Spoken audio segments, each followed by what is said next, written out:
Good evening. We'd like to go ahead and get this meeting started, call this meeting to order. Welcome to the January 12th, 2023 edition of the Historic Preservation Commission for the City of Wilmington. Hearings before the Historic Preservation Commission are quasi-judicial in nature. This is a design review process to determine if the proposed project is congruous with the historic aspects of the special character of the historic district or landmark. Decisions of the Commission are based on the record of these proceedings, the Wilmington Design Guidelines for Historic Districts and Landmarks, and the Secretary of Interior Standards for Rehabilitation. Evidence submitted to the Commission for review becomes part of the record. Appeals of Commission decisions are to the Wilmington Board of Adjustment and then to the Superior Court and are based on the record. Appeals must be filed within 30 days of the date of the Commission's action.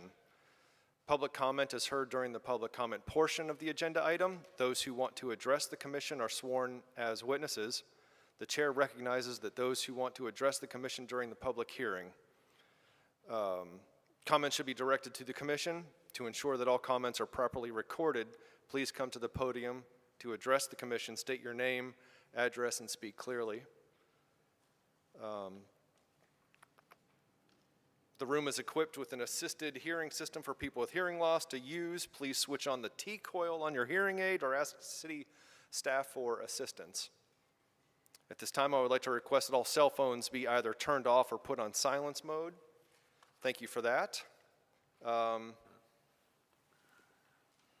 Would like to ask staff members to please introduce, I'm sorry, I take that back. Introduce. Do I introduce the staff or you guys introduce yourselves? Either way. We'll start over this way. Jessica Baldwin, Historic Preservation Planner. Tracy Manning, Administrative Support Specialist. Melissa Huffman, Assistant City Attorney. Director of Planning and Development. Megan Basic, Associate Planner. And my name is Christopher Yermel. I am the Vice Chair of the Historic Preservation Commission, and over here, Stephen Sulky. Ashley Wilson. Allison Watts. Ron Wilson. Ross Tomaselli. and commissioners, if we could just remember to make sure we've got the microphones in front, and as we're speaking on the microphone clearly so we can all hear. I think we are ready now for a swearing in of any witnesses that may be speaking tonight. Staff, applicants, and members of the public who wish to speak, please raise your hand. Do you swear that the testimony you are about to give is the truth, the whole truth, and nothing but the truth? Thank you.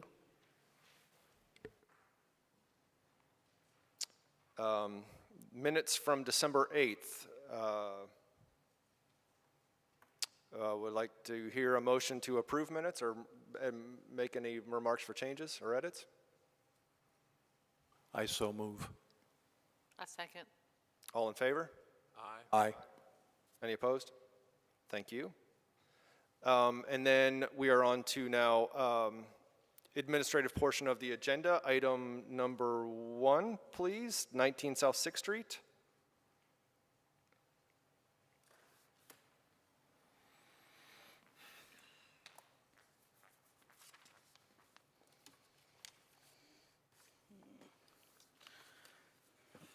Good evening. 19 South 6th Street. The applicant seeks approval for after-the-fact installation of a new standing seam striated metal roof. 19 South 6th Street, known as the Agostini House, was built circa 1855 and gabled bays were added circa 1910. The house is a one-story, 5-bay wide gabled dwelling with projecting cross bays on the north and south ends. The 3-bay wide central porch features round Tuscan columns with a simple picket balustrade and off-center brick entry stairs. The projecting gable ends feature diamond-cut shingles with half-circle vents. This house was originally located on the corner of Dock and South 6th and moved to this location around 1898. The subject property is located on the east side of South 6th Street between Dock and Market Streets. The subject property is a contributing resource to the historic district, Revisions to all the facades of the building and the site are subject to design review within this district. The applicant seeks the approval for the removal of a flat panel standing seam metal roof, shown here, and the installation of a new striated standing seam metal roof, also shown here. The current installed roof is a 40-year light stone ribbed 29-gauge metal roof. Staff notes that no new vents or changes to the roof line have been made and the chimneys remain intact.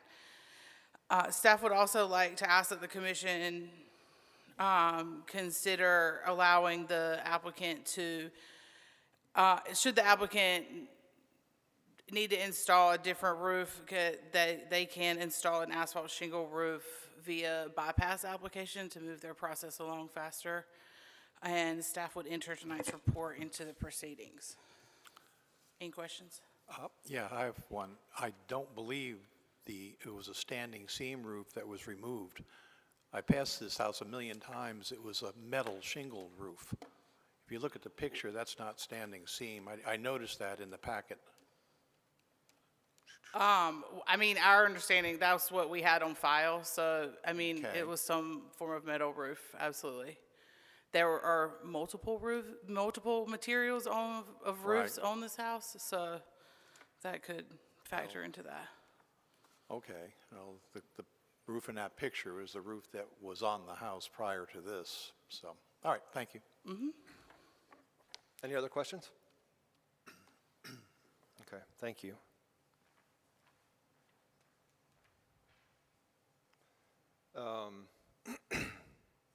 We will now open, hear from the applicant, if the applicant might be in attendance to speak to this item? Okay, if you'd please come forward and pull the microphone close to your, where you can speak to it clearly and state your name and address, please. I'm Beverly Femia, and I live in Hampstead.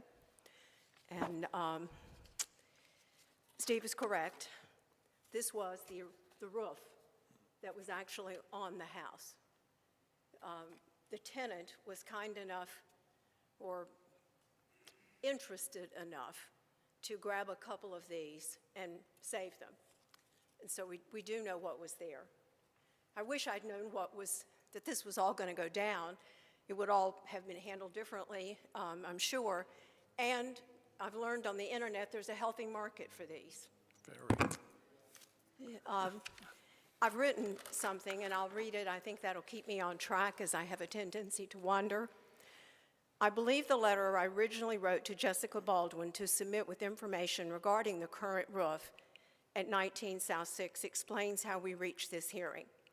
I'll add the roof was leaking in multiple locations in both units of the home. It is a duplex. The old phrase, leaking like a sieve, is apropos here. Her tenants were panicked. To reiterate, Rachel's replacement of the roof was a good faith effort to protect her tenants in hurricane season. Her husband, who had little more than a month to live, had handled all maintenance on their properties. As he could no longer communicate, she asked contacts for a roofing recommendation and was referred to the roofer who installed the striated metal roof. When the stop work order was issued, she reached out to me.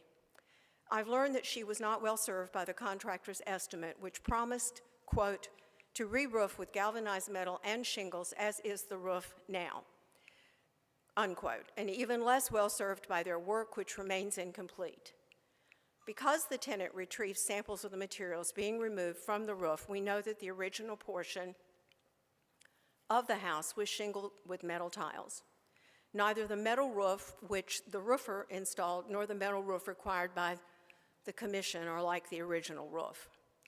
Mrs. Walsh understands now that there are rules, and ignorance of the rules does not absolve responsibility.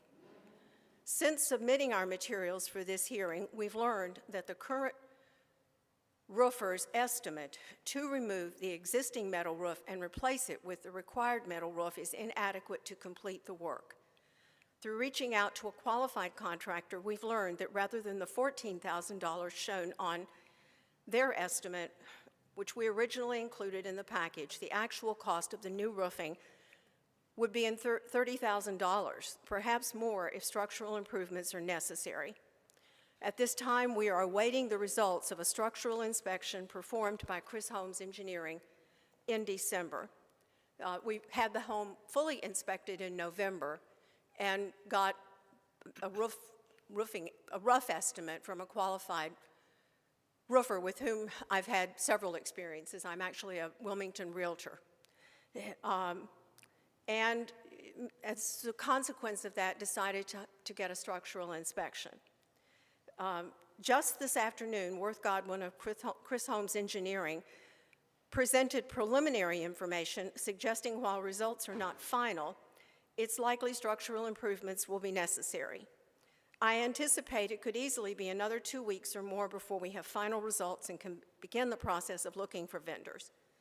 At that time, I don't anticipate that locating a vendor to do work in the confined space will be a simple matter. There are different attics in this house. None of them allow full access to the attic, and it appears that at some point there's been perhaps a fire, which my engineer tells me that's not unusual, and that often the properties are not really damaged in any significant fashion. We were working back then with old-growth lumber, which is very different than what's in use today. But in rereading his email, these initial results are inconclusive. So to some extent, I feel like we're kind of right back where we started, which is we're still trying to understand what we would need to do to end up with a good roof that would stand the test of time in the long run. Today, everything takes longer than it once did. We have shortages in our working trades. As example, we've reached out to the city arborist regarding the street trees overhanging the new roof and learned that unless deemed a safety issue, trimming the trees could take many months to address. Ideally, before a ruling is made, we would understand fully whether or what structural changes are necessary and the projected final cost, both for changes and roofing, without being under the increased pressure of potential fines for delay deemed non-compliant. What we are sure of now is the $30,000 plus rough estimate and any necessary required improvements would be in addition to the $16,000 Mrs. Walsh has already spent.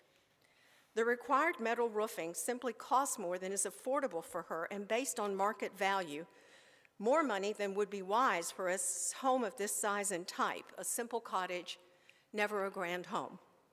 If an affordable solution can be achieved through this process, Mrs. Walsh is more likely to be able to keep the house, make further improvements over time, and not destabilize her two tenants, both of whom have below-market rentals.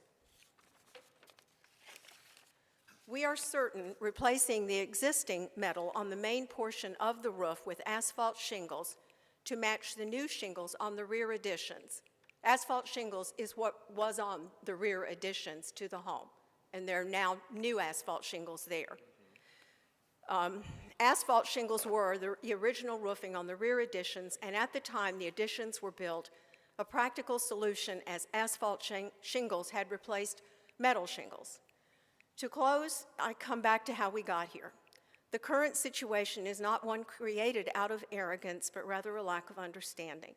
In trying to do the right thing to protect the house and the tenants, Mrs. Walsh inadvertently broke the rules. In working with the planning department, we've come to believe that this is not intended to be a punitive process. We all want a good outcome. Thank you for your time. I'm sorry, if you could just stay there, we may have some questions Oh, Lord. Okay. of you. Are there any questions? Yes. When was the home purchased? I believe it was 2009. Mr. Walsh purchased the home. It may have been a foreclosure. I don't recall. I was not involved in the purchase. I did not meet him for several years after that. I have represented them in transactions, but not really in any of the purchases he made during this period. Mr. and Mrs. Walsh are both from Ireland. I don't believe either one of them really understood. I mean, I know Rachel knew absolutely nothing about what was necessary to maintain a historic home, and I feel certain Harry didn't understand when he bought the house. And so they don't live here, never No, seen the house? in fact, they lived in Hampstead until, actually, their home was struck by lightning 3 years ago while they were on a trip to Ireland. So this family has had its share of things happen to them, and that was not long after that. Harry was diagnosed with leukemia, and then just a cascading series of events. They have since relocated to North Myrtle Beach. Okay, and so you said that Chris Holmes has done an evaluation? Yes, Worth Godwin, whom I've worked with a number of times, did an evaluation. Evaluation of what should be replaced? The roof should be replaced? An evaluation of whether or not the roof would need additional support, whether or not there are structural changes needed to actually support a roof of any kind on this property, I think is what it really comes down to. Have his evaluation of what roof should, he's a structural engineer and should know what, if you've got his information. I do not have their formal engineer's letter. What I have is, I think that the information from Chris Holmes, an engineer, saying that this, replacing this roof with X, X, and X would be very valuable, don't you think? I would love to have that. This is the longest it has ever taken me to get anything out of that firm. And I'm not at all surprised because basically, as we all know, this town essentially shuts down from the middle of December through the 3rd of January. And in addition, Worth Godwin, who performed the inspection, is dealing with a critical illness in his family and spending most of his time at the hospital holding the hands of his significant other. So everything's just taking longer. Everyone is acting in good faith in this situation. It's just that everything is more difficult today. Understanding that Holmes Engineering is really evaluating just the structural components of the roof, not necessarily the roof covering. They are evaluating whether, the initial evaluation was to determine whichever roof was used, whether, Right. we'll take it for granted that you're not going to let her keep the existing roof. So then the question becomes, what roof is going on the property? And the qualified roofer that I reached out to who gave us the rough estimate indicated he thought the roof might need additional structural work before replacing what's there now with the metal roof, or for that matter, any roof.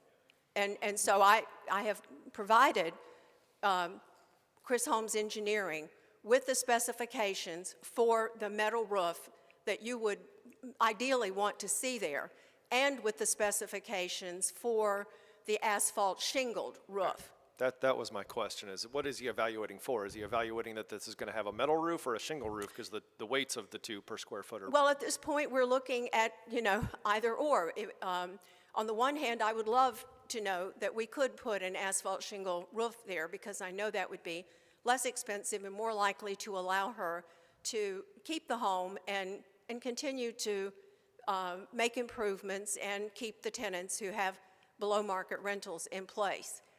The metal roof that you would prefer on that house really just doesn't, especially given that she's already spent so much money. Now, $5,000 of that $16,000 was additional OSB. The house has slats, as was normal back then. Worth has communicated to me that there's as much as 4 feet space in between the rafters. One of the things that might be solve this problem is additional rafters added, or maybe a knee wall near the peak. We really there's simply no conclusion at this point. He has indicated he'll need to make additional site visits. You keep saying the metal roof that we would prefer. In your mind, what roof is that? Well, my understanding is that you would want a standing seam metal roof that is not striated. Okay, but recently, the roof was not standing seam. There are metal shingles out there even today. Well, I will come back to what Mrs. Right. Mrs. Walsh believed, that she was replacing what was there right. with the same material.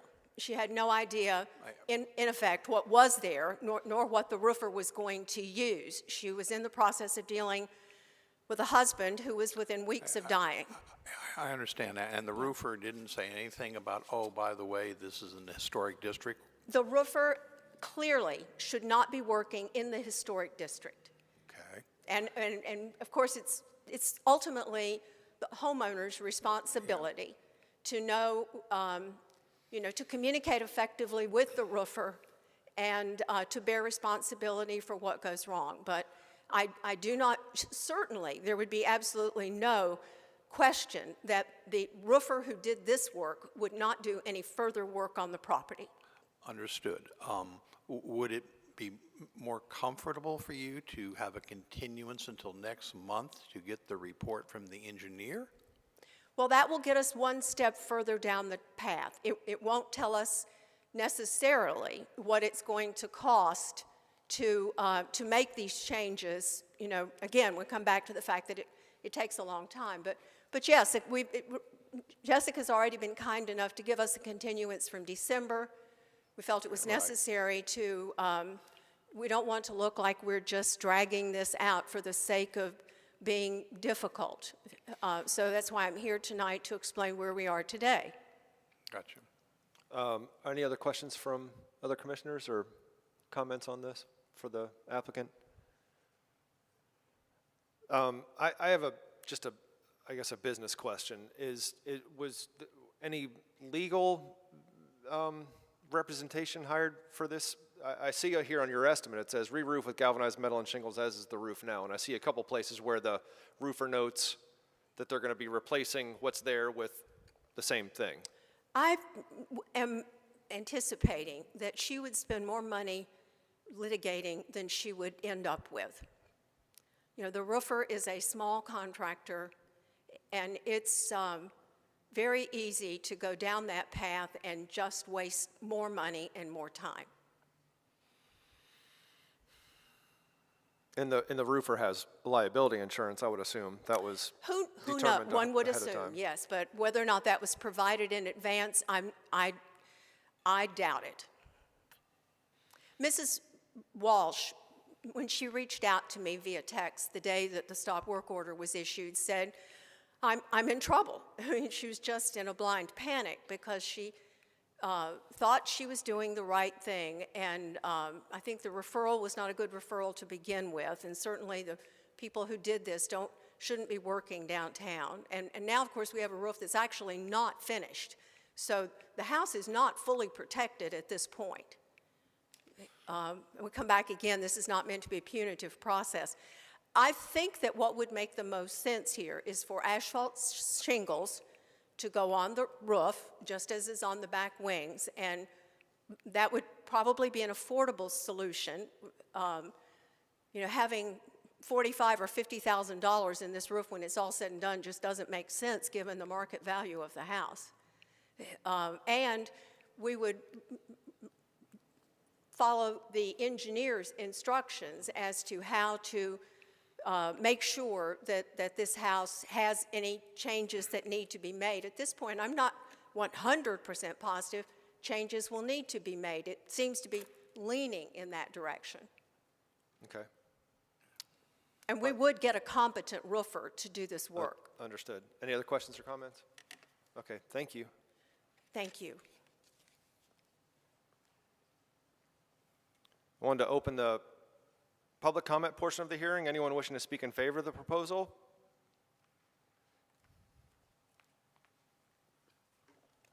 State your name. Travis address, please. Gilbert, 211 Orange Street, Historic Wilmington Foundation. Good evening, everybody.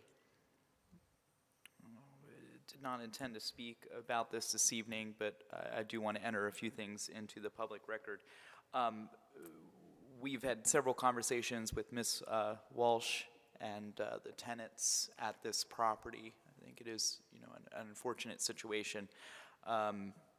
Currently, the striated roof is not congruent with the standards. An asphalt shingle roof, unfortunately, would be also inappropriate. We understand it would be a affordable solution. For the thousands out there watching tonight, I want to just state, since I have the microphone, the Preservation Resources Network, available for free at historicwilmington.org, is a list of historic preservation professionals that have completed the Certificate of Appropriateness process in the last 3 years.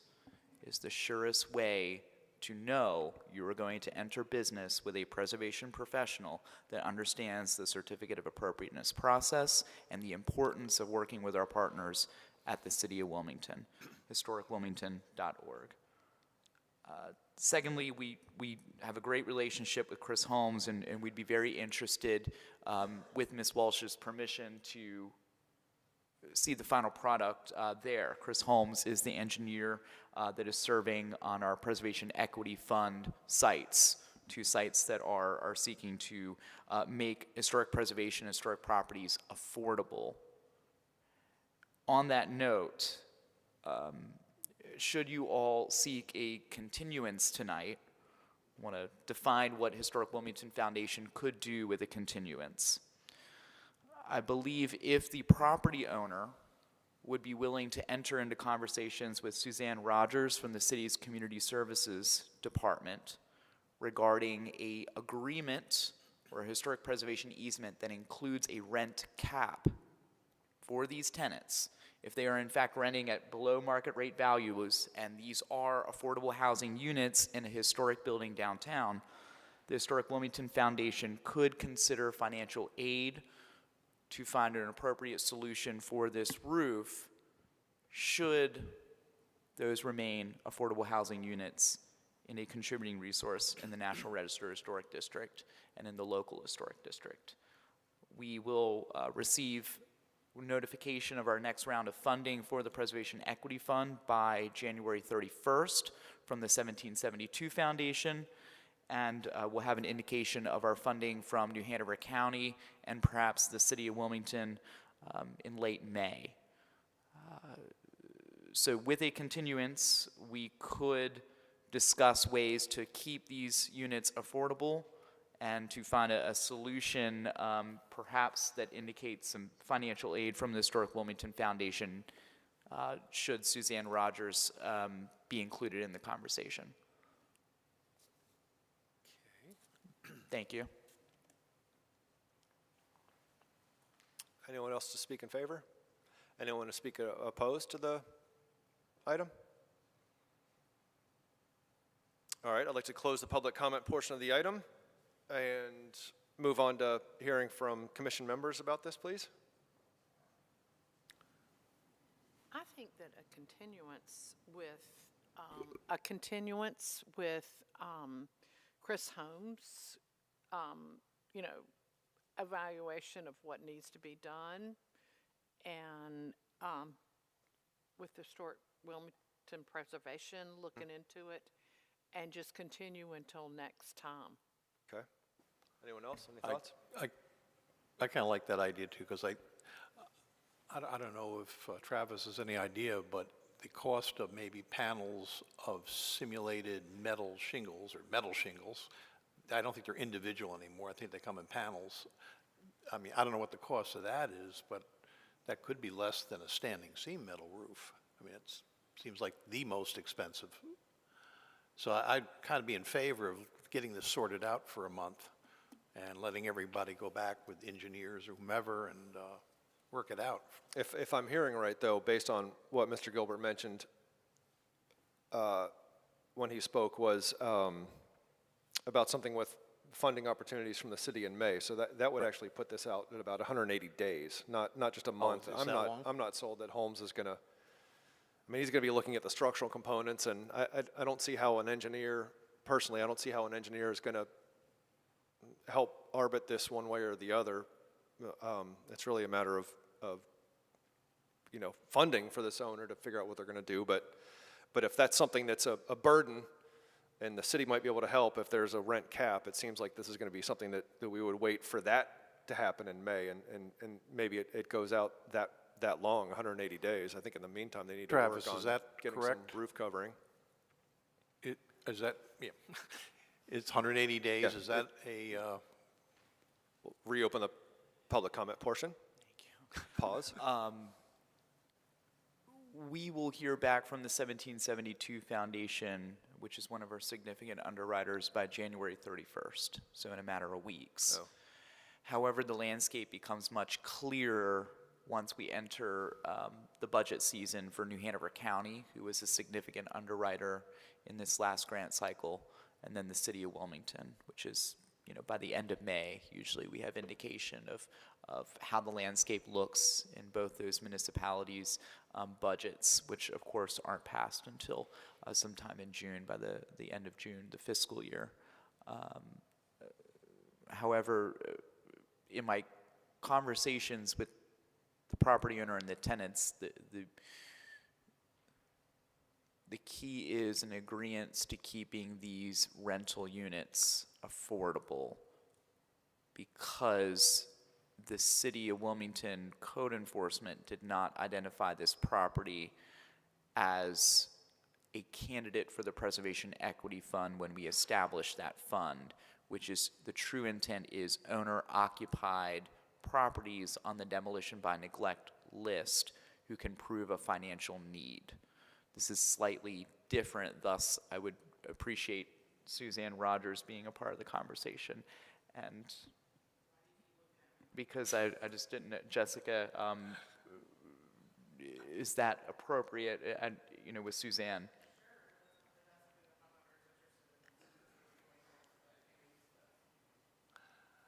Mr. Gilbert, I'm aware of the programs you're talking about. I work with Suzanne Rogers and her department, as well as code enforcement.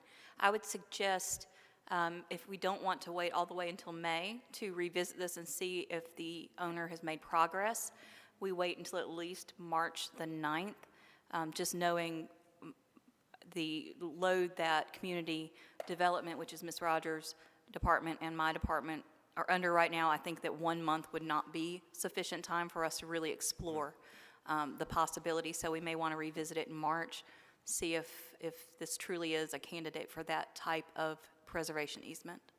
Okay, yeah, and I apologize. I said 180 days. I meant 120. So maybe, possibly then, Ms. Huffman, like 90 days, perhaps, something to that effect by then. And if it's continued, then thank you. Now we'll close the public comment again and reopen commission deliberation. But I'm sorry, if we look at something 90 days out, then it's, because it's continued, it can just come right back. It's not a whole full reapplication process, so maybe we would pursue something like that. So if anyone wants to make a motion to that effect, that might be how we want to proceed with I am this. assuming there's significant tarps. I think I saw, there's materials put on the roof, so there is not active leaks at this point. Okay. Well,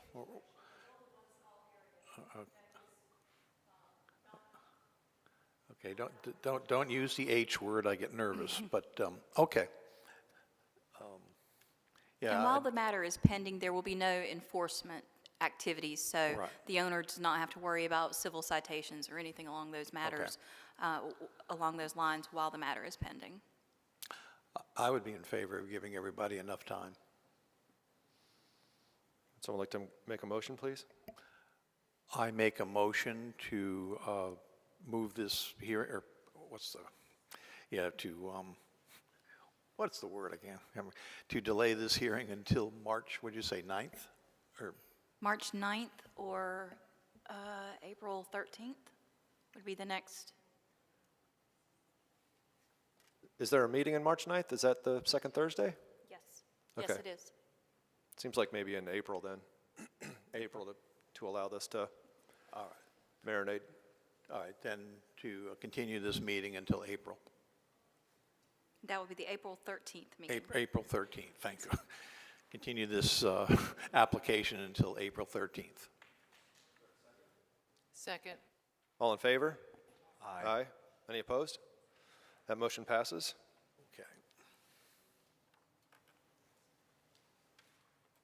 Okay. New business, 121 South 4th Street, please.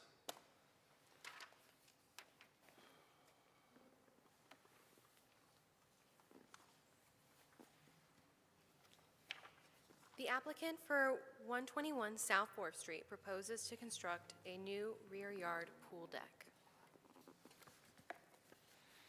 The Moskowitz House, built 1942, is a colonial revival, two-story, three-bay wide, and two-bay deep dwelling. The irregular shaped dwelling features a side gable roof, denticulated cornices, 6/6 windows, and a brick veneer. The front facade features a tripartite window at the first story and a grouping of paired and single windows at the second story. The main entrance is located at the southmost bay and has a 6-panel door with paneled and divided side lights and a segmental arch transom that features an Adams work style light pattern. The pedimented hood roof is supported by Tuscan columns and has denticulated cornices matching the dwelling. The dwelling has a 1-story solarium along the south facade and a 1-story rear gable end wing. The subject property is located on the east side of South 4th Street between Orange and Dock Streets. The subject property is a contributing resource to the Historic District residential. Revisions to all facades of a building and the site are subject to design review in this district. The applicant proposes to remove the existing tile pool deck and install a new deck constructed from Fiberon veranda capped composite decking in the color gray as seen on this slide. The deck will be installed on a sleeper system and encompass the existing pool coping. The new deck will be in the same area as the existing tile deck. The pool and pool deck are not original to the house. Both were constructed with HPC approval in 1975. In 2007, the approved 1970s tiles were removed and the existing tiles were installed without a COA. During the December 2022 site visit, staff confirmed that the existing tiles are a safety concern due to cracks and being loose. Commissioner Watts asked a question in regard to precedents of pool decking in the past, and staff wanted to provide more clarity to all commissioners. The commission has approved pavers as well as concrete aprons, grass, and wood decking as appropriate materials for pool decks in the past. A few examples can be seen here on this slide. At the bypass level, staff has approved one composite wood rear deck with the conditions for the deck not to be structurally tied to the dwelling. Staff notes that the design standards do not provide guidance for composite deck materials and only state that decks be constructed from pressure-treated lumber or hard insect-resisting woods. Staff would like to enter the staff report in its entirety into the record of tonight's proceedings at this time.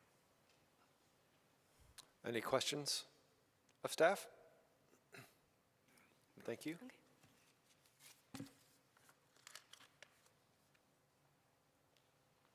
If we could hear from the applicant if they're in attendance.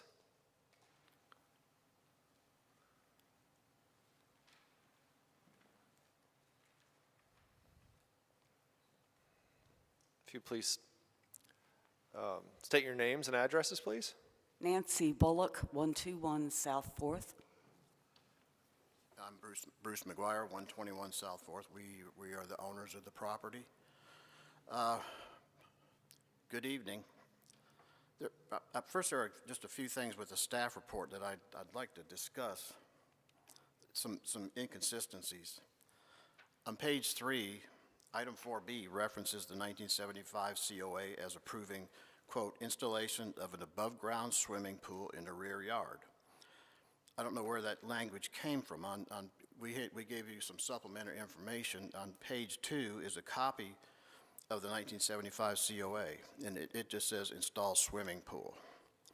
On the next page, which is the minutes from that meeting in 1975, the owner of the property at the time stated that there is no way the pool can be seen from the street. Our pool is not an above-ground pool. It's an in-ground fiberglass pool that was fabricated on site. I don't know where the term above-ground pool was used. Just wanted to clear that up. Item 6A it lists as a denial precedent the application heard in November for number 2 Church Street. I reviewed the video of that meeting, and while the application did include some composite decking, that was really not even mentioned as a reason for disapproval. The commission cited numerous problems, including incomplete plans and conflicting material descriptions. So I really can't see how the commission's denial of that application could be considered a valid precedent for denial of our application. Item 7A states that in 2007, the approved 1970s tiles were removed. The COA from 1975 doesn't mention any tile. In fact, if you look at page 6 on the staff report, there is a photo of the pool. I assume it was very soon after it was built, and the surrounding deck is clearly plain concrete. Now, in our supplementary information on page 6, there's another photo from 1984, at which time it was still plain concrete. On page 7, there's a pool description document from 1999 when we purchased the property. In that document, a brick tile surround is first mentioned. The brick tiles, which were similar to 4x8 quarry tiles, they were installed sometime between 1984 and 1999. They were not anything approved in the 1970s. We replaced them with a like-kind hard tile in 2007 because at that time they had become a safety hazard, and now that the tile we used, that we replaced them with, has now become a safety hazard. The staff report cites 6 Secretary of the Interior standards, and I don't understand how any of them relate or apply to this request. There are no historic materials involved. We're not changing any historic features. The area we're talking about is really a patio and not a deck in the traditional sense. The design guidelines don't specifically differentiate between the two, but an elevated wooden deck is pictured in the decks and swimming pools chapter, and that's what the first 7 standards seem to address.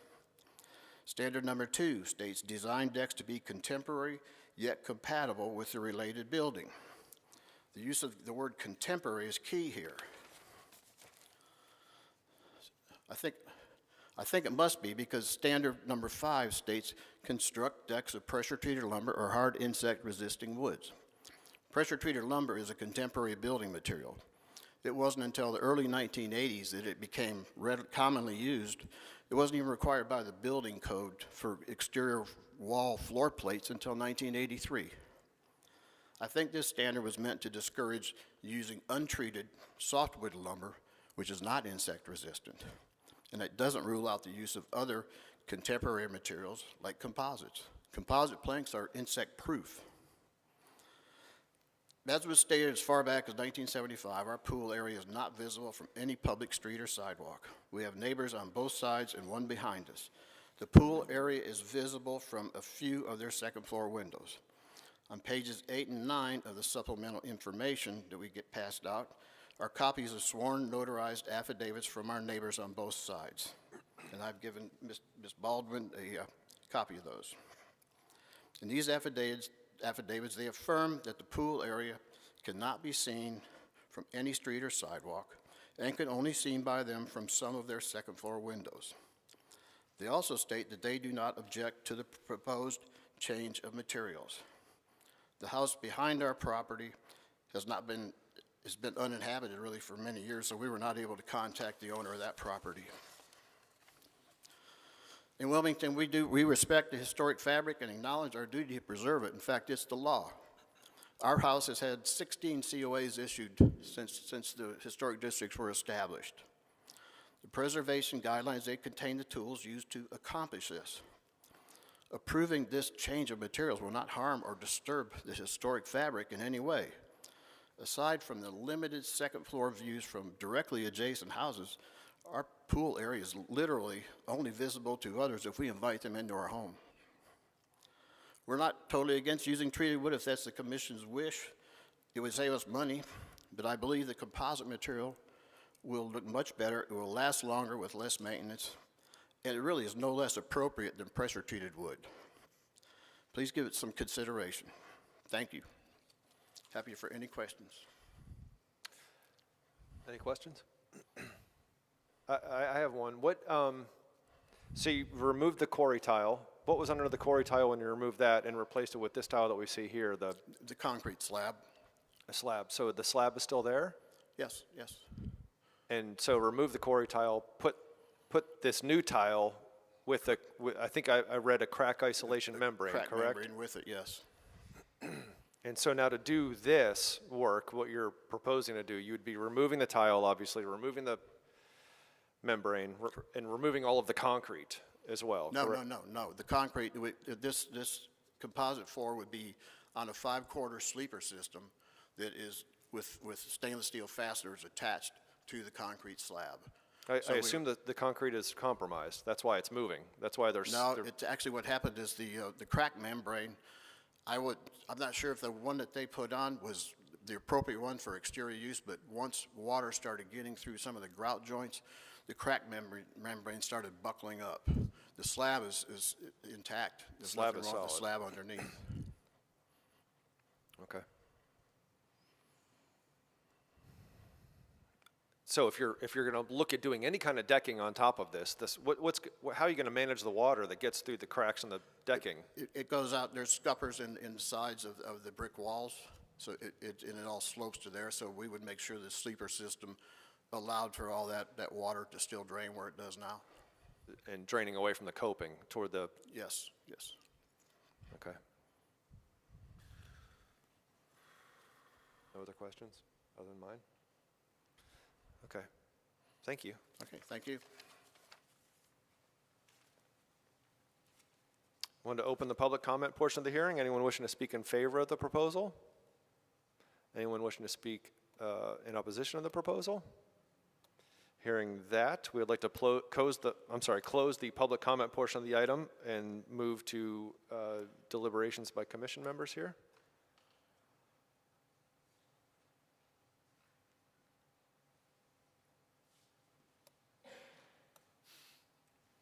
The fact that the pool was built in the 70s makes me kind of wonder if composite decking would be okay. Allison, will you make sure your mic's on? Can you hear me now? Yeah, get loud. Sorry. The fact that the pool was built in the 70s makes me wonder if composite decking would be acceptable. I mean, it's not a porch that's attached to a historic home. It's the deck for the pool in the 70s, so I'm kind of open to that, but I'm curious to hear what you all think.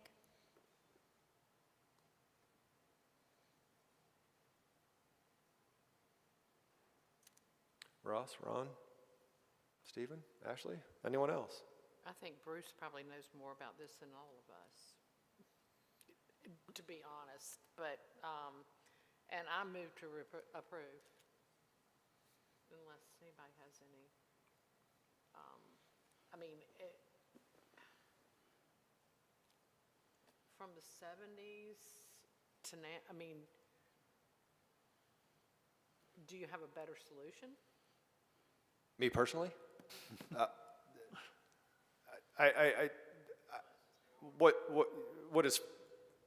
What I find frustrating sometimes is to see some things like this happen when you have a tile with a crack isolation membrane in this instance, which just wasn't installed properly. So whenever you have something that isn't installed properly in the first place or done properly, and then you kind of rail against the system of the tile and not replace it with tile or do something else, I think it could be done with treated decking. It was just not the greatest workmanship, obviously, to do what's been done at this point. But I'm sorry, we'll reopen the public comment. I'm sorry, just that if we have to use treated wood, that's no more appropriate than the composite, because when this pool was built, treated wood wasn't even available. And if you look at the picture on page 6 of the staff report, you can see the 4x4 posts for the stockade fence around the pool. They are not treated, because in 1984, when one of those pictures were taken, and after Hurricane Diana, the whole fence came down, and it was all because of the posts were rotted.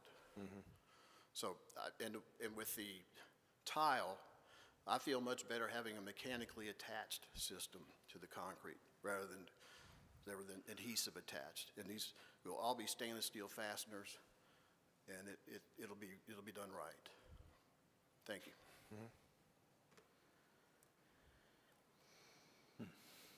And we'll reclose the public comment portion and go back to Commissioner deliberation. Yeah, I worry about, I know it's been there only since the 70s.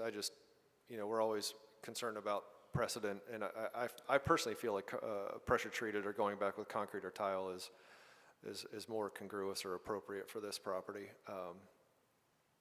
But if anyone would like to make a motion. I move to approve the installation of a rear yard new composite wood pool deck and to adopt the proposed findings of fact. Details are shown on drawings, plans, photographs, submittals, and narrative statement contained in the application and submittal materials, and statements made at this meeting are part of this request, unless otherwise noted. The applicable design standards, 1.6, Secretary of Interior Standards, 1.469, 2.6, decks and swimming pools, standards 1, 3, 5 to 7. Is there a second? Second? Sorry? I'll second. All those in favor? Aye. Aye. Any opposed? Opposed. Nay. That's 3-3. The motion Was it 3-3? The motion fails. fails. Okay. Maybe helpful to have additional discussion to see if you can come to a resolution. Stephen or Ron, do you want to share any other ideas about, Ron, we haven't heard from you yet about this. Yeah, I just, we're always concerned about precedents. And the pool is private, you can't really see it from the street. It's a well-maintained area. The neighbors have no objection to that. My only thought is, and Bruce made some applicable comments there about the guidelines and whatever, but it says treated material or treated lumber for the decking approved. So I could certainly go with that. I'm just concerned again about opening another door that sometimes happens that then becomes the precedent, that then the composite decking would have a precedent there that would be difficult to argue against. So, and I think the commission has been, careful about those concerns in the past. So that's, my only thing. But, I could certainly approve treated lumber. The applicant said they would be okay with treated materials. So, I could certainly vote for that. Chris, what is the minimal thicker height of treated lumber, though? Because this material is 0.92 inches. Oh, I would not do 5/4 board. I would want to do a 2x6. That might pose a problem installation-wise when you're looking at a pool, the decking to the pool, to the coping. That's true. That's true. I mean, those fractions of an inch mean everything.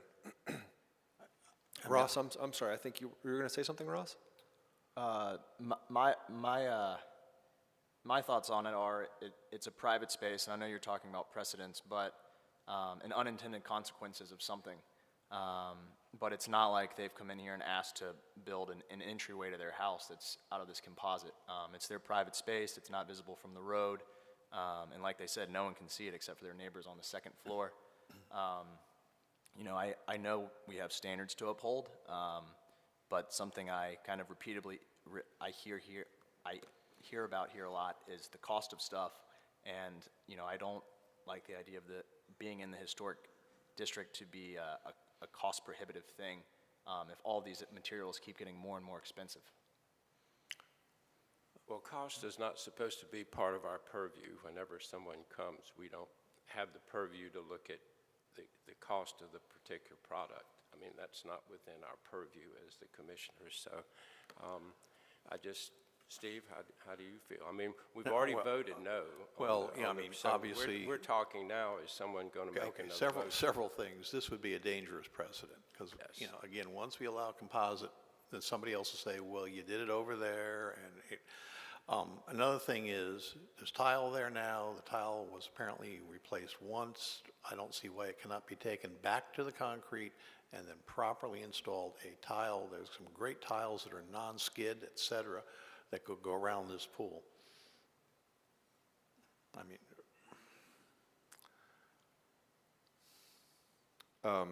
Incidentally, I do see in the application, this is on page 9, that the aluminum pool coping is being replaced with some other material, composite material on the coping itself. I don't know if that allows for something for a thicker, using a 2x6 instead of a 5/4 board. Sure. We'll reopen the public comment portion. We have looked at the clearances, and using 5/4 board works. Okay, it works with the entrances.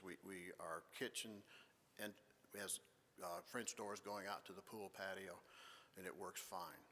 The drainage will work. We don't need a 2x, I mean, that's kind of the knee-jerk reaction, but these will be sleepers, okay? They won't be upright. They will Right. be flat. Sure. Okay? And it works.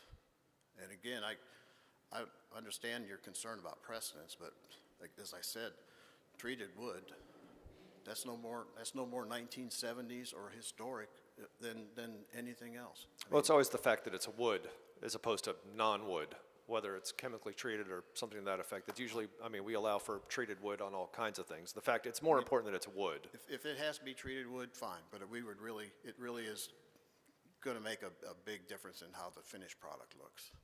A big difference. And also, it'll make a big difference in how it looks 10 or 15 years from now. So, thank you. Staff would just like to let y'all know that one of the conditions says that the first condition notes that the deck will be constructed of wood. So if you approve the motion, just so you're aware of all the pieces there. Yeah, condition 1, deck shall be constructed from pressure-treated lumber or hard insect-resistant wood, which you could also, in one of the items that Megan showed was another similar deck, and that was Ipe. Yes.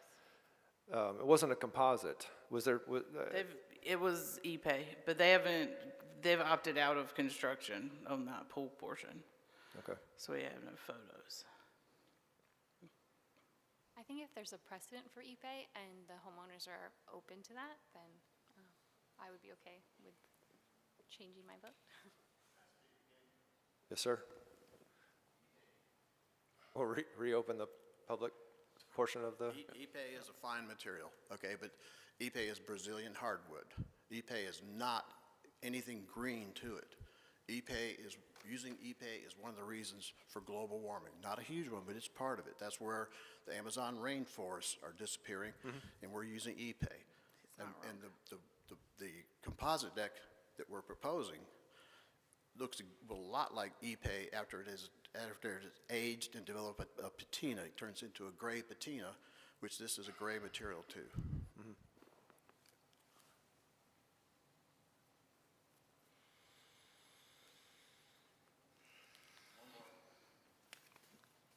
Not allowed to consider cost, but Ipe would probably be about 4 times more than the composite. And there is 5 or that. 6 times more than the treated pine. There is that too. Sir, Right. sir, question. Sir? Mr. McGuire? One quick question. Do you have something against another tile? It's been tiled twice, and it's for an exterior application like this, the lifespan of tile is it's good for maybe 10 years, 15. This will be good. Tile is adhesive attached. Right. And it's out in the exterior environment. You've got extremes of cold and heat, and it just eventually just breaks down. The attachment. Okay. It loses it. It starts unbonding, and you have to replace it. Thank you. We'd like to do something that we don't have to replace again in my lifetime. Okay. I'll close the public comment portion.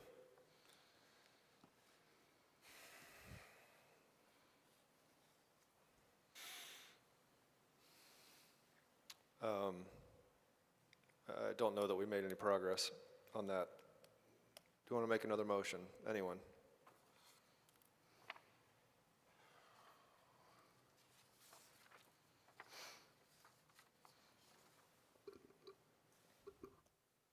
If it's 3-3, then, you know, I mean, I've not changed my mind. Right. Anybody change their mind? You can't change your mind. The vote has already been taken. We have to have another motion, another Well, that's what it material, and So with that vote at 3-3, it failed, so that's why we're curious if, I'm curious if there's another motion to be made. With another type of material or something along those Right. lines? The pressure-treated wood, for example? And I think the I other would obvious one approve is with condition pressure-treated wood. 1, but that's wood, or hard insect-resistant wood. Okay, I'll make a motion here. I move to approve with conditions the request to approve the installation of a rear yard new treated wood pool deck and to adopt the proposed findings of fact. Details as shown in the drawings, plans, photographs, submittals, and narratives contained in the application and supplemental materials and statements made at this meeting are part of this request unless otherwise noted. This motion is based on the evidence presented before us, the application submittals, testimony, staff report, including the findings of fact. The following conditions shall be applied to ensure compliance with the design standards. I don't think there are any conditions to It's this. 1 through 3. Yeah, 1 through 3, thank you. Okay, the proposed request of conditions does comply with the Wilmington Design Standards for Historic Districts and Landmarks, is compatible with the materials, features, design, context, and character of the historic building and the historic district in which it is located, and is congruous with the site, streetscape, and historic aspects of the historic district residential as a whole. Applicable design standards, 1.6, Secretary of the Standards, Interior Standards, 1 through 4, 6 and 9, 2.6, decks and swimming pools, standards 1 through 3 and 5 through 7. Second. All in favor? Aye. Aye. Any opposed? What were the numbers? All in favor, say aye, clearly, please. Aye. Aye. Any opposed? No. No one opposed? Or is that a non-vote, Ashley? That's a non-vote. Non-vote. Okay. That motion carries then.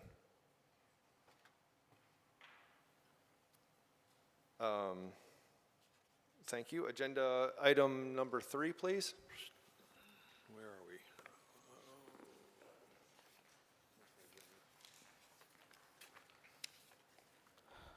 All right. 219 McCray Street. The applicant seeks approval for the after-the-fact installation of new siding as well as some additional exterior alterations. The Culkin House, built circa 1915 for John G. Culkin, a local grocer who lived in the house until sometime in 1920. The 2-story, 3-bay wide, gable front, side passage dwelling features a full-width porch and with 6/6 sash windows. The front entry features a divided light transom, side lights with panels, and a half-light carved wood door. Today, the front porch is supported by modern ironwork. The subject property is located on the west side of McCray Street between Grace and Chestnut Streets.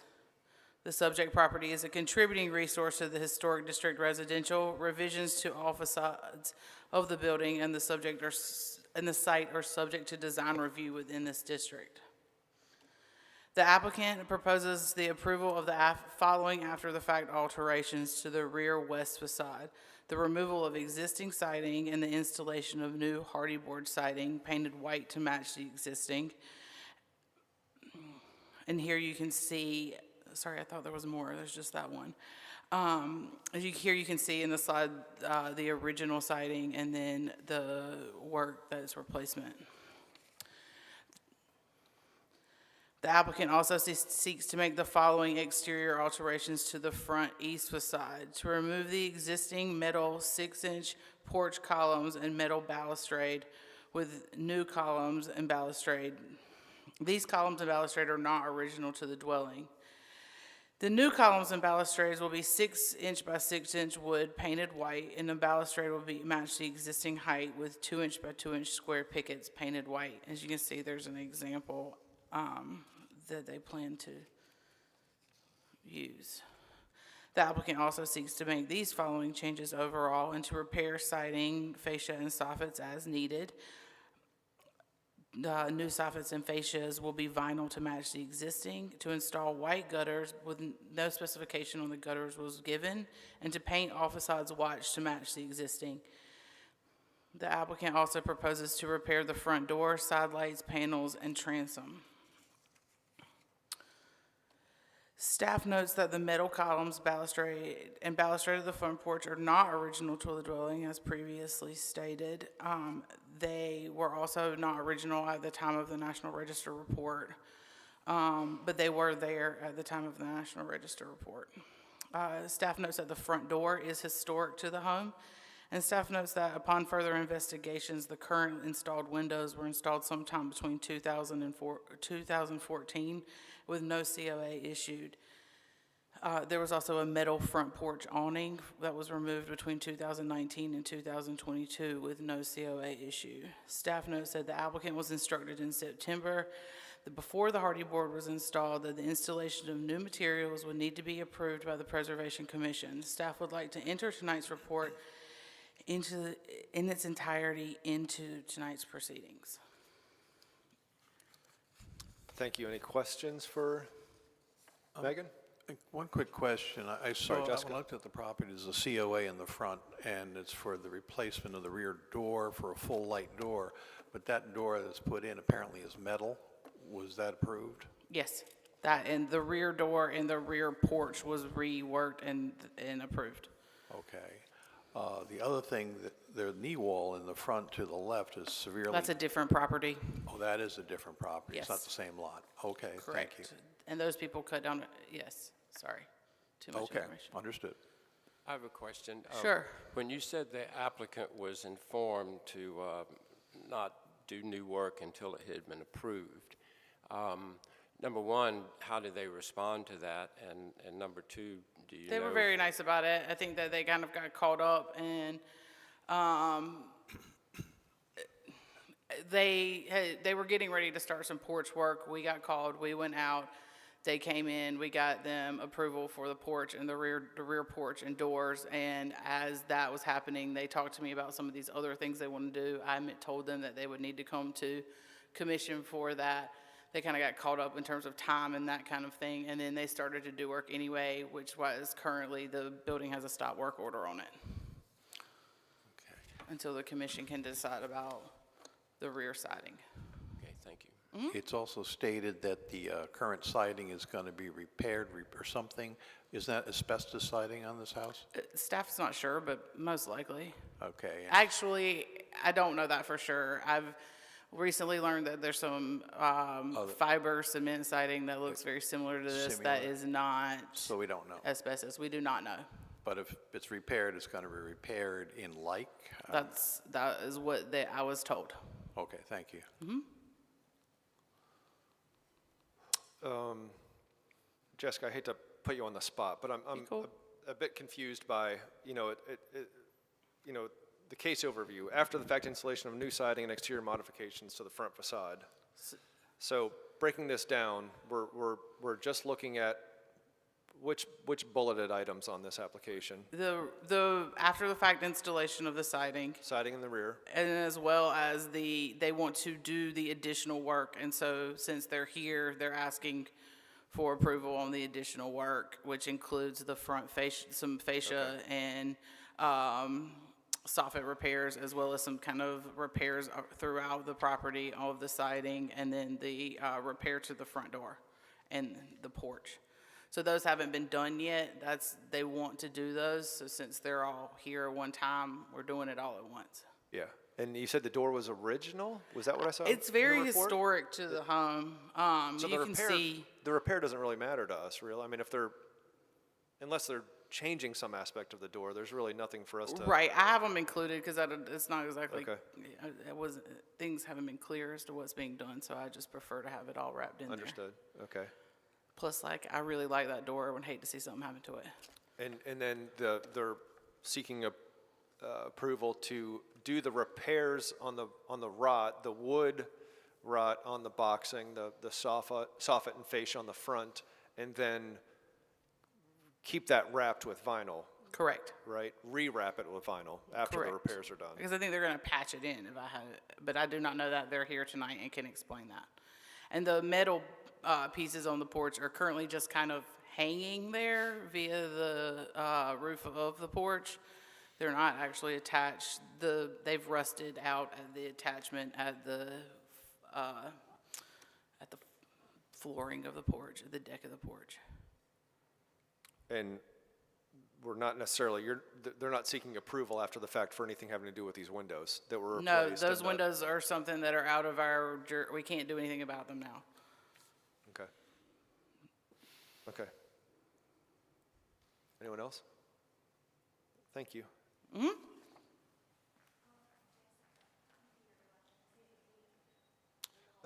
We'd like to open the public comment portion of the hearing. Anyone wishing to speak in favor of this proposal, please step forward and state your name and address. Excuse me, were you sworn in? I didn't see you standing. Ma'am? When was that? Do I swear in somewhere? Oh, I couldn't find where we were at.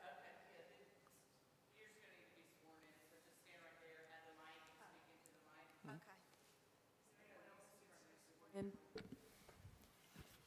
Do you swear that the testimony you are about to give is the truth, the whole truth, and nothing but the truth? Yes. Thank you. I'm Dana. I am the contractor for this job. I've done work, this is my third house for the people that bought it. When we went and looked at it, it was dark. They had towels and stuff all over the walls. When we got in, it was a lot worse than once we got it cleaned out. It was piled full of furniture. It was a lot worse than what it was. We basically had to rebuild it from the inside where it's rotted so much, and it's had water leaks, it's had a fire in there at some point, but it's had a lot of structural damage. We had a structural engineer come out. We've done a lot of stuff to the inside. The windows were in. We did have someone stop by saying we were putting vinyl windows in during this, and luckily nobody ever took the 2014 stickers off, so they were proven to be there. Someone did a metal roof, and they did a poorly vinyl siding job on the trim. Originally, when we saw it, we didn't realize that it was in the historic area where we couldn't do vinyl on it. So we found out, I told the homeowners, I said, well, we can't do vinyl, but the problem with the trim is it's a metal roof, and when it was done, it's tucked up under there, so we couldn't really change it without tearing the whole roof off. It is a bad job. We would like to replace the vinyl trim with new vinyl trim.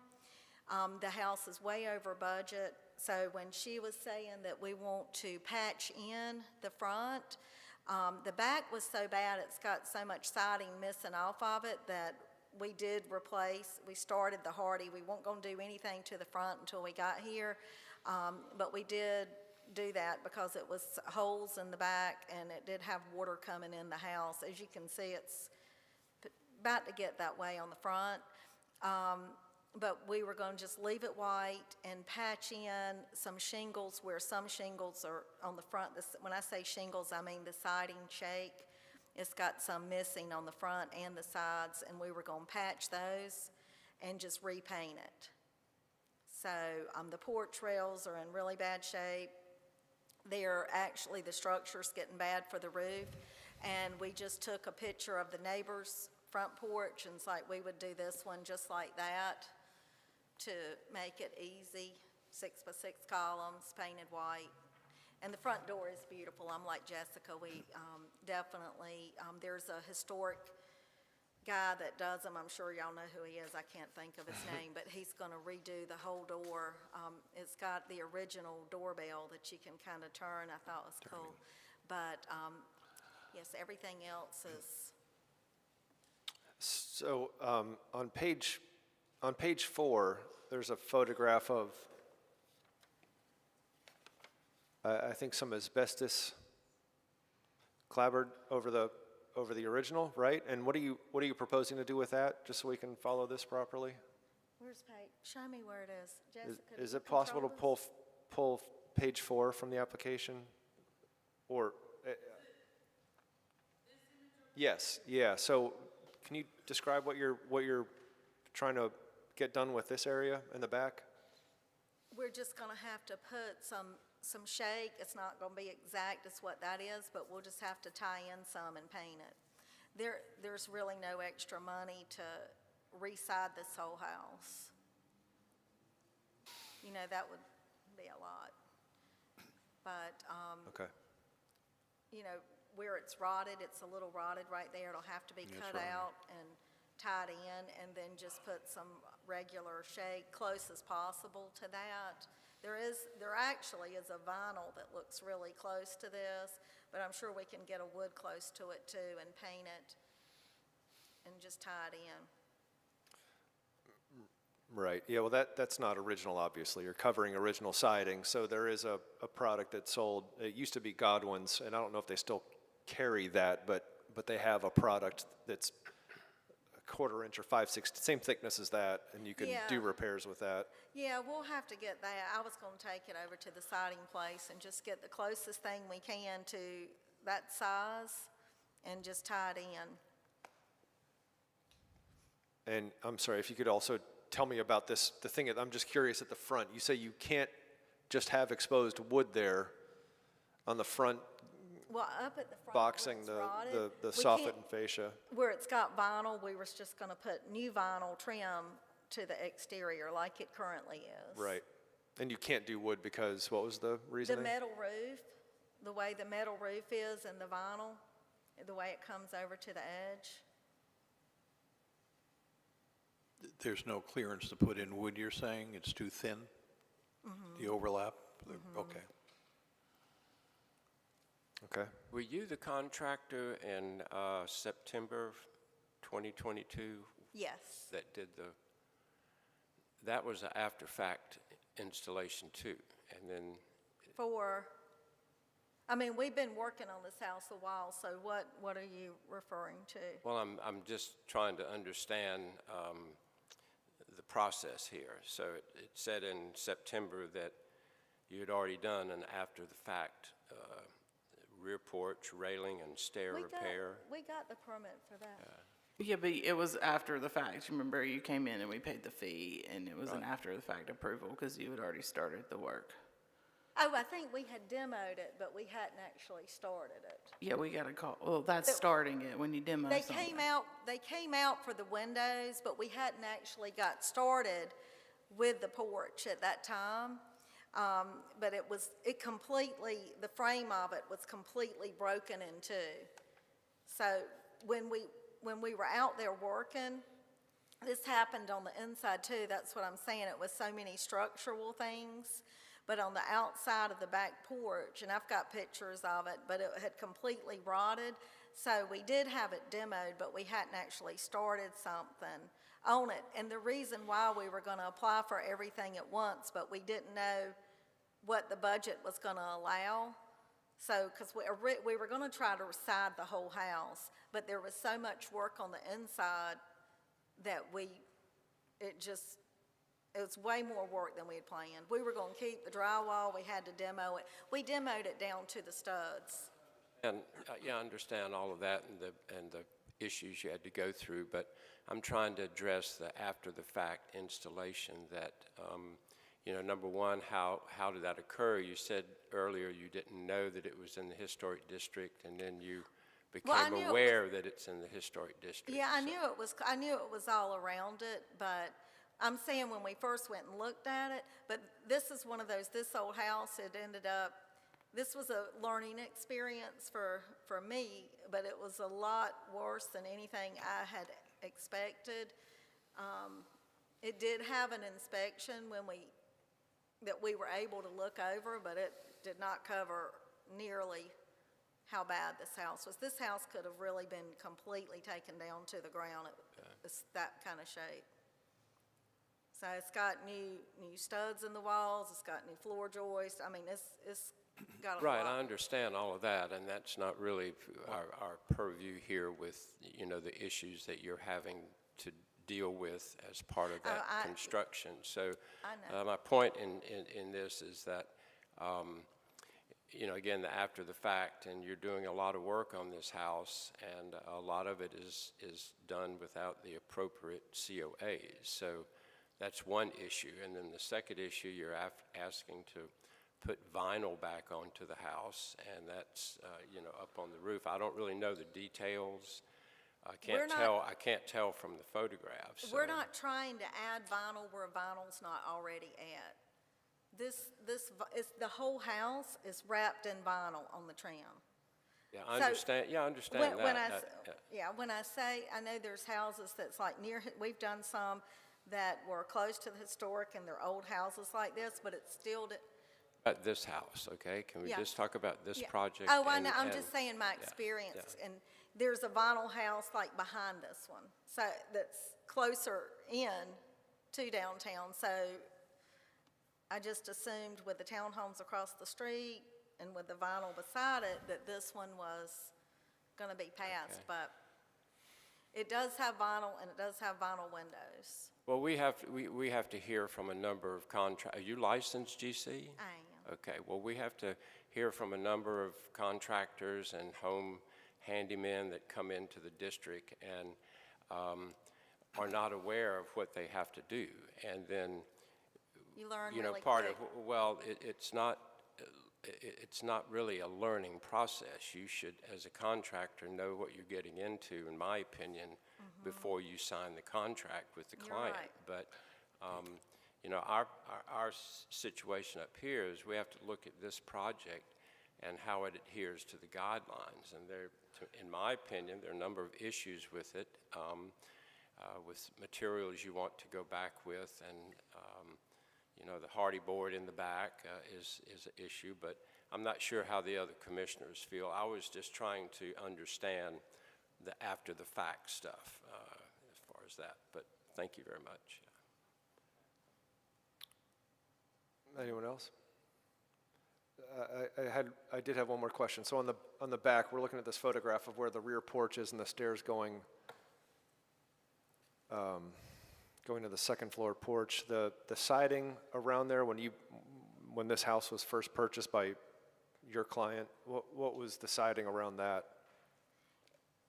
Or was that a more contemporary addition? Yeah, what we're looking at right here on the photograph on the. It's an old wood siding. It's old wood siding. Okay. Evidently, it was a porch or it's two houses attached or something, but it wasn't all built at the same time, but it's all very old.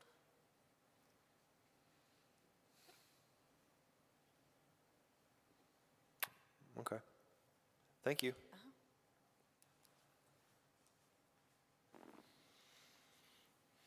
Wanted to open the public comment portion of the hearing. Anyone wishing to speak in favor of this proposal?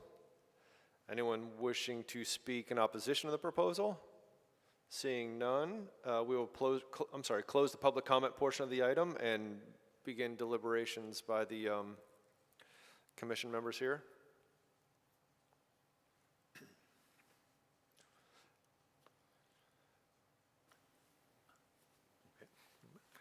I believe that COA for the back door, which is after the fact, was April 18th, 2022.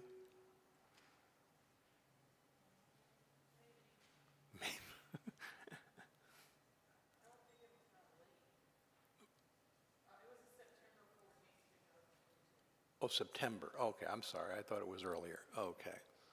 And when did the hardy board start going on? Do we know this?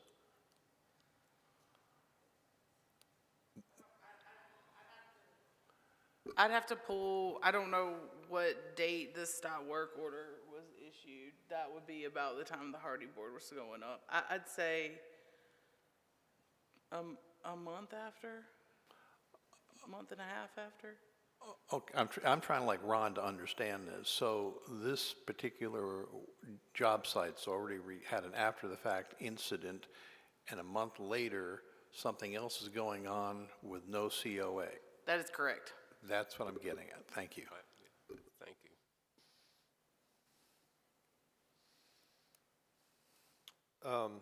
To try to break this down again, it's going to be I feel a complicated motion to make at some point, but to break this down on, the bullets of siding in the rear, the repairs on the front fascia, and presumably maintaining as wood as opposed to recovering with vinyl. The wood on the front porch, the wood elements for the baluster and around the front porch, and the front door repair. Is there something I'm missing? Is there anything else that we need to kind of break this down by?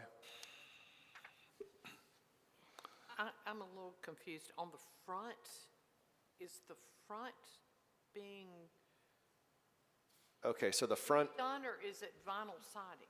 They're not changing the siding on the front. They're just going to repair the vinyl. Someone at some point in time trimmed the house with vinyl, so they want to repair the vinyl. The vinyl siding on the front? Just the trim portion is trim, vinyl. The soffit and At the fascia. top. The soffit and fascia is vinyl, not the siding. Okay, so the siding is wood? Is Undetermined. asbestos of some sort. But they're not taking the siding off anywhere except in the location here by the water meter towards the rear of the house. So they want to patch in new. Where the asbestos is, they're leaving the asbestos siding there? Yes, ma'am. And is the front asbestos siding? Yes, ma'am. It's the same. so if we look back at that photograph on the front, just so we can continue to break this down. So nothing's being proposed with the siding on the front, but the metal columns and the handrail or the baluster there around the porch, that's being proposed to be replaced with wood, Yes, sir. similar to what's in the photograph from an adjacent property. Yes, sir. It's a photograph right here. And again, Ashley, it's up at the very top. You've got the boxing. It's generally referred to the fascia and soffit that's either going to be left with wood, exposed new wood, or recovered again with vinyl and aluminum or whatever might be up there that isn't wood. Front door repair, and then the siding and the siding in the rear is the other item here in consideration. And right off the front, obviously, it seems like the front door repair seems reasonable. That we don't have, I would assume, no argument with That's that. fine, Just go ahead yeah. and take care of the front I'm just door. trying to understand all the different siding materials. Yeah, so originally, their back there that they've putting the hardy board on was wood bevel siding, like lap siding. And the rest of the main body of the house has asbestos siding. So they replaced wood siding with hardy siding, and then the other siding they haven't replaced yet. And they haven't, as she just mentioned what they want to use, but they haven't given a proper specification of that. We obviously can't, we're not going to force someone to take the asbestos siding off, even though there's probably the same beveled wood siding underneath that. So if that helps with understanding, helps me try to break this thing down to see about how to go forward on the, what we're approving or denying, piece by piece. To me, all right, so I guess the statute of limitations, as they say, has run out on the windows at this point. Yes, that is correct. And also for the vinyl that was installed at some point. Yes, that's correct. I have no idea when that was put in. Okay, so what we're talking about is simply redoing the vinyl. As you can see on the right side of this picture, it's kind of really messed up. And then approve the porch railings, and then we go to the hardy board siding. I think that's about it, right? Next easy one is that front porch. Is anyone, I'm just trying to get a sense of the commissioners on some of these things. The wood door seems reasonable, obviously. What about the handrail on the front, columns and the wood railing on that? Being wood, not metal, which is the metal not original anyways. With this design, I'm okay with that. Okay. Not the design that's on the back.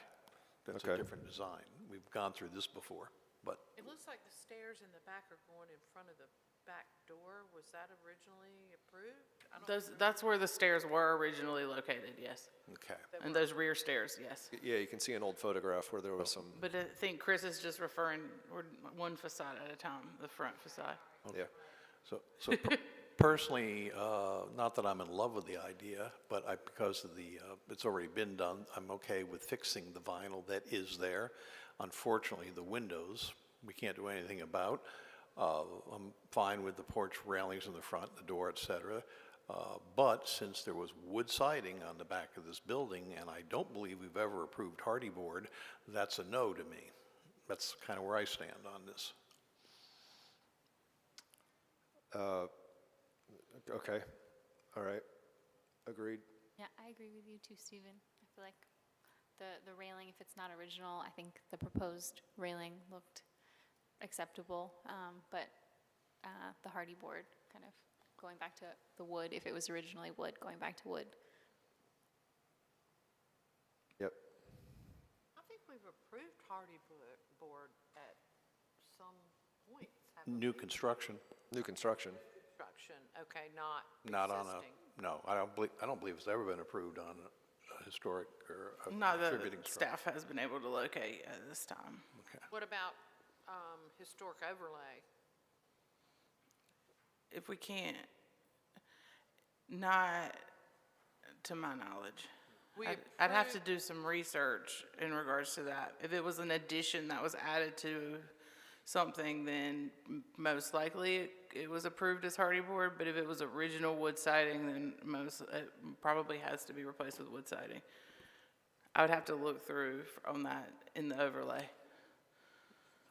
Okay, so they make an asbestos siding that looks, they make a hardy board that Yep. looks like asbestos, And I think they're going to use that to do some repairs on the asbestos that's already installed. and they would use that, okay. Yeah, they're going to do the repairs, I would assume, with that, but that doesn't necessarily, I don't know if you're speaking to the siding on the rear that was wood and was removed and now is being put back up with hardy plank. Yeah, okay.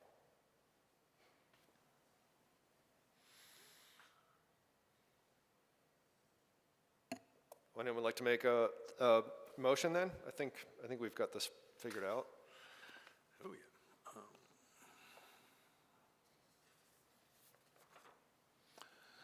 All right, follow me on this. I move to approve with conditions the request to approve, no, wait, this is not right either, because, okay. I move to, Well, I think you could just add a condition that says that they have to remove the hardy board siding, Okay, and then you okay. can approve the whole thing. Is that correct, Melissa? Yes. Cool. Or if it's easier, you could make separate motions. Make a motion to approve on the things that you know you're in agreement with, and whatever is easiest for you. okay, So what are they gonna, so with the hardy board siding, they are going to put back Wood. That's what we've been discussing, yeah, that's been Okay. brought up, that they would remove And that. we're gonna have to put that in there. So we would approve with conditions, and then we'd list a couple of conditions, or Stephen would. yeah, wait, hold on. There are some conditions on the rear of the motion too, on the back page of the motion. Conditions, thank you. So you may just want to add one that says that that rear facade siding needs to be replaced in kind, and that should cover it. All right, let me give this a shot. I move to approve with conditions, the request to approve after the fact exterior alterations, additional exterior alterations, and to adopt the proposed finding of facts. Details as shown on the drawings, plans, photographs, submittals, and narrative statement contained in the application and submittal materials and statements made at this meeting are a part of this request unless otherwise noted. This motion is based upon the evidence presented before us, the application submittals, testimony, staff reports, including the findings of fact. The following conditions shall be applied to ensure compliance with the design standards, those set forth in staff report 1 through 6, and an additional 7 replacing the hardy board siding with wood clapboard siding. This proposed request with conditions does comply with the Wilmington Design Standards for historic districts and landmarks, is compatible with the materials, features, design, context, and character of historic district buildings and the historic district in which it is located, and is congruous with the site, streetscape, and historic aspects of the historic residential district as a whole, and all applicable design standards, which I don't believe we have to read anymore. Okay, done. Is there a second? Second. All in favor? Aye. Any opposed? That motion passes. Thank you.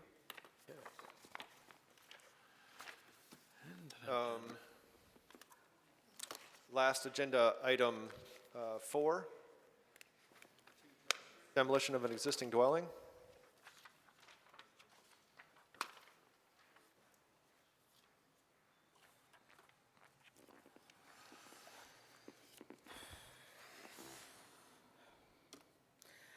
The applicant proposes to demolish the existing dwelling without waiving the 365-day stay of demolition.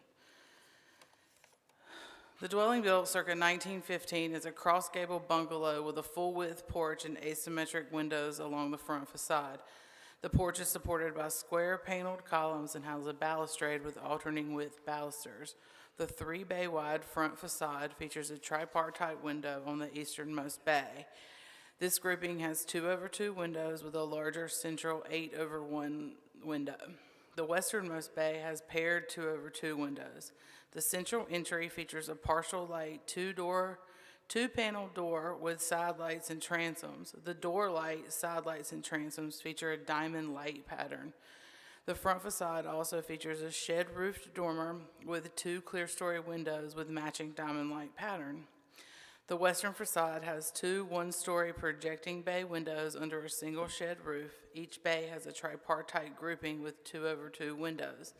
The side gable also features a rectangular vent with simple stylized brackets.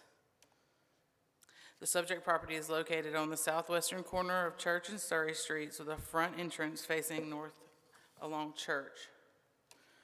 The subject property is contributing resource to the Historic District Residential. Revisions to all facades of the building and the site are subject to design review within this district.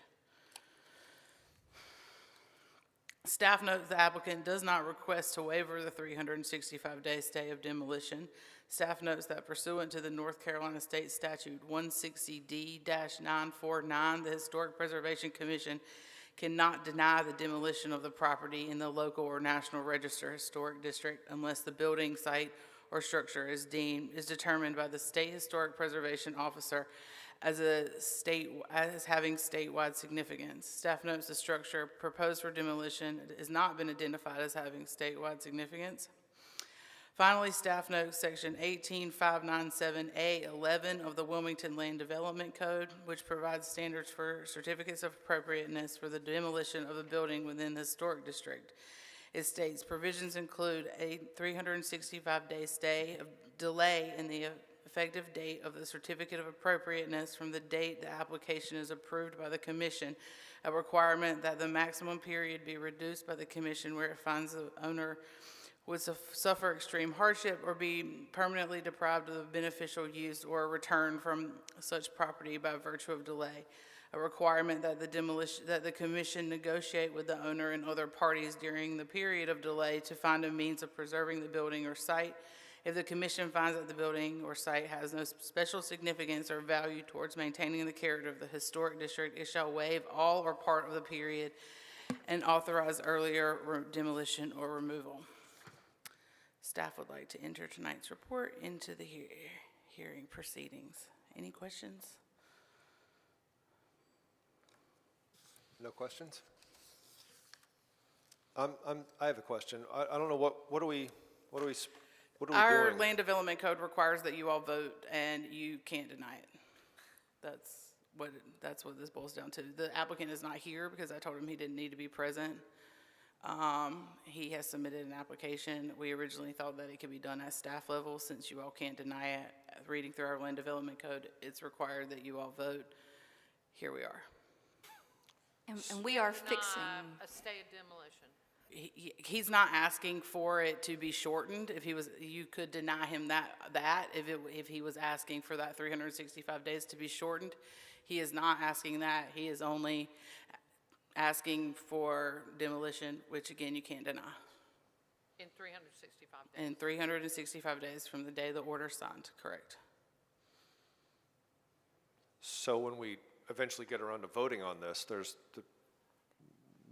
We just need you to technically vote on it now, and we are in the process of removing that portion of our new land development code that requires that you all vote on it rather than allowing Jessica to do a bypass approval and then inform you of the fact that this demolition is pending so that there can be the negotiations and all that's required by statute. That's just something that was inadvertently added to our land development code when we, excuse me, when we were redoing it.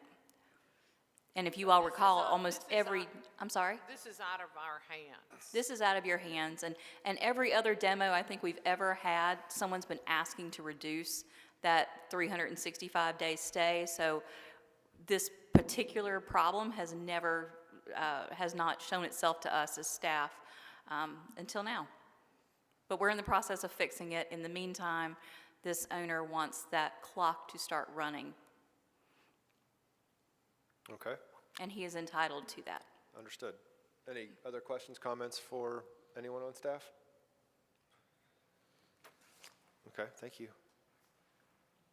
I want to open the public comment portion of this hearing. Anyone wishing to speak in favor of the proposal? In favor of the proposal? Thank you, Melissa, for speaking about state statute requiring the commission to negotiate with the owner and the parties and other parties. So I just want to state for the record that the Historic Wilmington Foundation does believe that it is an other party. We have historic preservation easements on 3 adjacent properties, 510 Surrey Street, 1 Church Street, and 6 Church Street. 3 adjacent properties. The Historic Wilmington Foundation's Preservation Action Committee discussed this case at length during their Tuesday meeting, and residents of Old Wilmington discussed it at length yesterday during their meeting. And we look forward to working with the commissioners and city staff and the property owner to use these 365 days to negotiate a solution that preserves the building intact in this site. Thank you.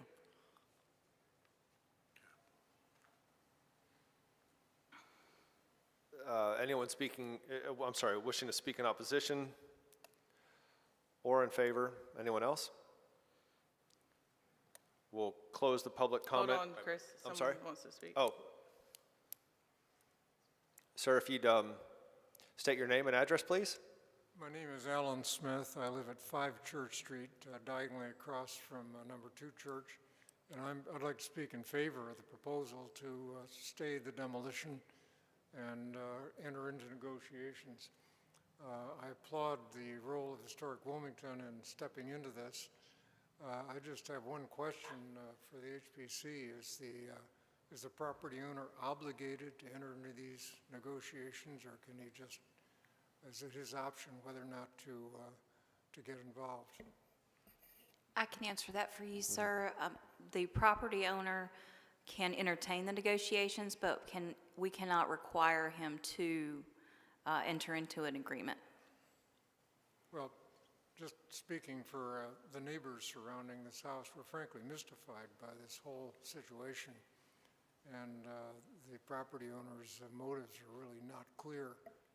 But I endorse the proposal to enter into negotiations and see what we can do.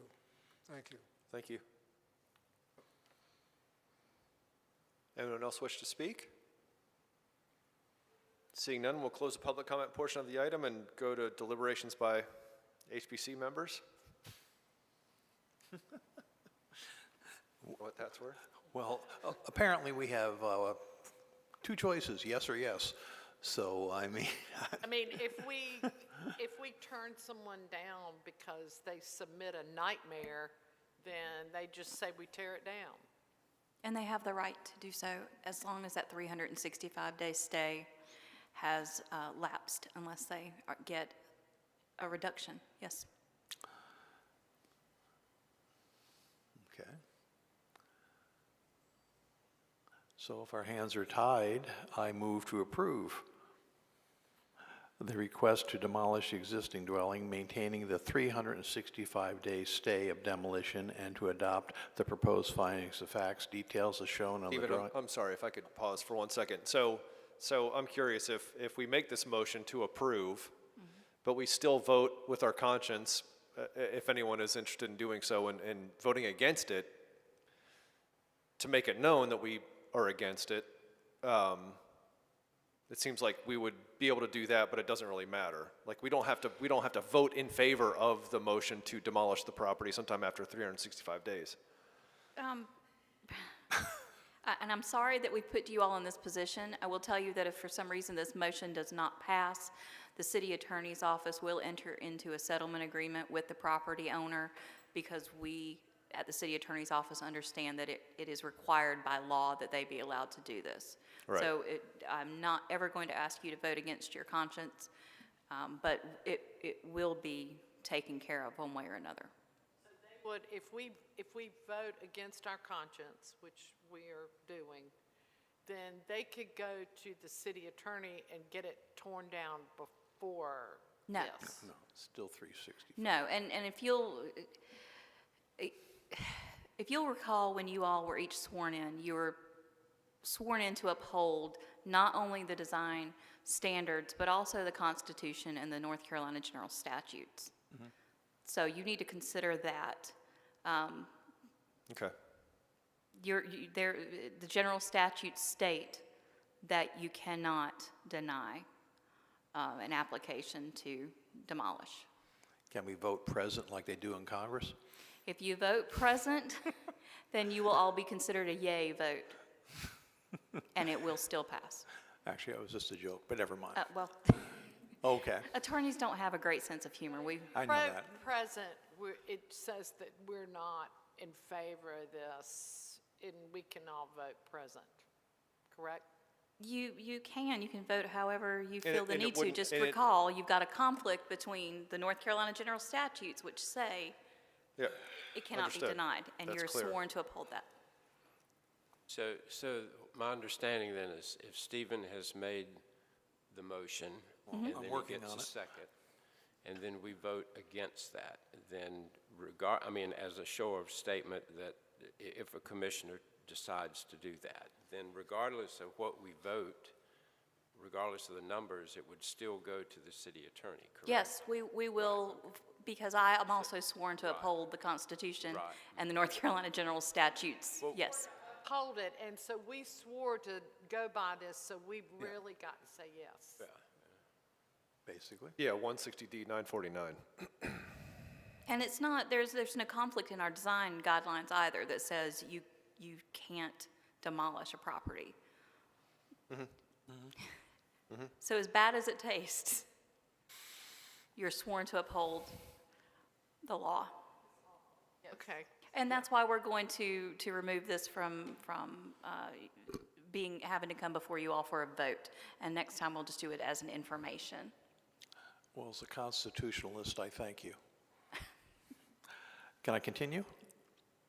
Yes, yeah, as far as I'm concerned. Okay. Details as shown on the drawings, plans, photographs, submittals, and narrative statements contained in the application and submittal materials and statements made at this meeting are a part of the request unless otherwise noted. The motion is based upon the evidence presented before us. The application submittals, testimony, staff reports, including the findings of facts. The proposed request does comply with the Wilmington Design Standards of Historic Districts and Landmarks, is compatible with the materials, features, design, context, and character of the historic building and the historic district in which it is located, and is congruous with the site, streetscape, and historic aspects of the historic residential as a whole, all applicable design standards. Is there a second? A second. All in favor? Aye. Any opposed? What was that vote for our recording purposes? In favor, if you could raise your hands, please. Any opposed? None? Okay. That motion passes unanimously.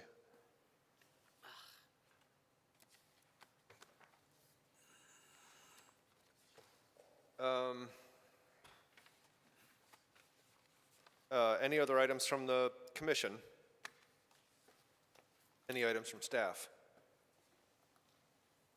Make a motion to adjourn this meeting on the January 12, 2023 Historic Preservation Commission. All in favor? Aye. Unanimously passes. Good job, Christopher.